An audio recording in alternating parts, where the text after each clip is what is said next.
Pemirsa Metro TV Lampung dan pendengar setia Radio Sai, kita kembali dalam talk show Belajar Kreatif Aman COVID. Tadi Bapak Sulpakar sudah menjelaskan mengenai regulasi pendidikan selama pandemi. Dan secara khusus akan membahas mengenai syarat-syarat pembukaan sekolah satuan pendidikan tatap muka. Bapak silahkan dilanjutkan bagaimana syarat-syarat bagi daerah yang ingin membuka sekolah tatap muka.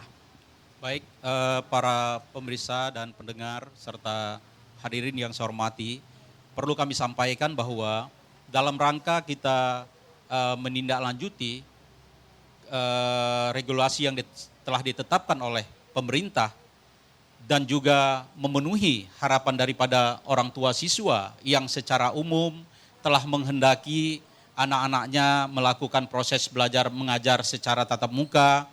Oleh karenanya, pemerintah menetapkan beberapa syarat. Di samping protokol kesehatan yang ketat harus dilaksanakan, sarana prasarana yang harus kita sediakan, pertama syaratnya adalah unsur izin atau persetujuan dari pemerintah daerah. Kalau tulang bawang dari Ibu Bupati yang saya hormati. Kemudian yang kedua, kesiapan sekolah, persetujuan sekolah. Artinya sekolah harus benar-benar siap dari sarana prasarana kesehatannya, pelaksanaan protokol kesehatannya, dan juga bagaimana proses belajar mengajarnya dipastikan ini bisa dilaksanakan dengan tetap menjaga jarak. Nah, ini yang telah kami sampaikan bahwa satu kelas tidak boleh lebih dari 18 siswa agar ini jarak tetap diatur. Kemudian waktu, durasi proses belajar mengajar satu hari tidak lebih dari 3,5 jam, serta sarana prasarana kelompok bermain, laboratorium, perpustakaan, kantin, dan ini kita tutup. Ini kita syarat yang harus kita laksanakan. Ini sekolah. Kemudian yang ketiga, persetujuan dari komite. Karena ini kelompok perwakilan orang tua. Kalau ini tidak kita lakukan atau komite tidak menyetujui, maka tidak diperkenankan untuk melakukan proses belajar tatap muka di 2 zona yang kami maksud, yaitu hijau dan kuning. Kemudian yang keempat, yaitu persetujuan orang tua terhadap anaknya dapat mengikuti proses tatap muka. Artinya tidak semua orang tua dari sejumlah murid yang ada menyetujui.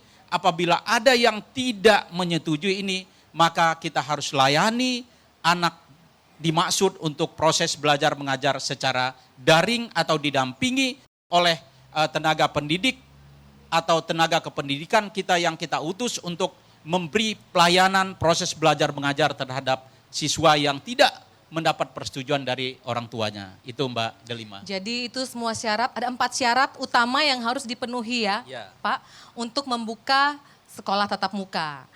Dan kita berlanjut ke Bunda Winarti. Bunda, kondisi di Tulang Bawang seperti apa? Bagaimana regulasi pendidikan di sana? Apakah berjalan dengan baik selama masa pandemi ini? Terima kasih Mbak Delima. Senang bisa berada di sini dalam hari yang sangat istimewa, hari ulang tahun Lampung Pos yang ke-46, cukup dewasa. Mudah-mudahan ini juga semakin mensupport dunia pendidikan acara hari ini. Kepala Dinas Pendidikan Provinsi yang saya hormati, Pak Rektor dan Pak Wakil dan rekan-rekan semuanya, pemirsa yang saya banggakan, Kabupaten Tulang Bawang sesuai dengan kondisi saat ini menindaklanjuti daripada arahan ataupun regulasi yang ditetapkan oleh pemerintah pusat. Dalam hal ini dari pusat sampai provinsi sudah menindaklanjuti tentang regulasi yang harus dilakukan di masing-masing kabupaten kota. Khusus untuk Kabupaten Tulang Bawang, kita tindak lanjuti regulasi tersebut melalui peraturan Bupati untuk bagaimana sekolah-sekolah yang ada di Kabupaten Tulang Bawang ini mengikuti daripada protokol kesehatan. Untuk saat ini di Kabupaten Tulang Bawang yang terdiri dari 66 sekolah SLTA, dengan standar yang sudah disampaikan oleh Bapak Kepala Dinas Pendidikan Provinsi barusan, itu sudah mencapai sekitar 90% untuk bisa 100% mudah-mudahan bulan ini bisa buka semuanya, bisa tatap muka semuanya Pak Kadis. Ini juga kita evaluasi terus bersama dengan Dinas Pendidikan Kabupaten dan tim gugus COVID sehingga 66 SLTA yang ada di Kabupaten Tulang Bawang bisa benar-benar melakukan standar protokol kesehatan di dalam tatap muka belajar. Dan ini setiap minggu kita evaluasi terus. Lalu kewenangan kita sesuai dengan undang-undang bahwa kabupaten kota mempunyai kewenangan untuk di tingkat PAUD, SD maupun SMP. Kita punya 245 sekolah SD baik swasta maupun negeri. Lalu kita punya 127 SMP. Nah, ini sekolah SMP. Nah, ini posisi sekarang sedang kita mapping agar sekolah-sekolah tersebut sesuai dengan syarat yang diinstruksikan oleh Dinas Pendidikan Provinsi maupun pusat, ini semua sedang persiapan. Sehingga insya Allah di awal September nanti dari 245 sekolah SD dan juga 127 sekolah SMP yang ada di Kabupaten Tulang Bawang, baik negeri maupun swasta, ini bisa belajar tatap muka. Sekarang persiapannya sudah sangat baik karena kita terus evaluasi, tapi kita memulai nanti insya Allah di bulan September karena puji Tuhan kita semuanya bergotong royong di Kabupaten Tulang Bawang, dari mulai wali murid, dari mulai masyarakatnya dan juga semua pejabatnya, semuanya bergotong royong untuk mencegah COVID-19 masuk di Kabupaten Tulang Bawang, sehingga Kabupaten Tulang Bawang posisi saat ini alhamdulillah dalam posisi zona hijau. Mungkin 2 kabupaten kota yang masuk zona hijau, dan ini bukan menjadi kebanggaan tapi menjadi kewaspadaan kami.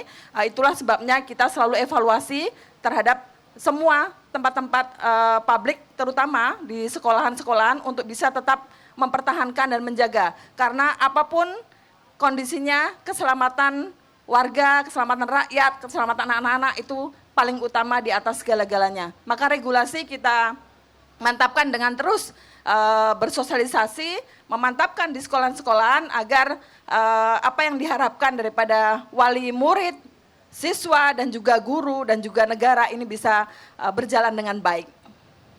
Jadi memang kita sudah mempersiapkan sekolah tatap muka ya Bunda ya. Dan memang kekompakan masyarakat itu dalam menerapkan protokol kesehatan patut diacung jempol dengan hasil zona hijau ya Bunda ya. Baik. Kita akan kembali dengan jeda pariwara, pemirsa Metro TV Lampung dan pendengar setia Radio Sai. Jangan kemana-mana, talk show Belajar Kreatif Zaman Covid akan segera kembali sesaat lagi.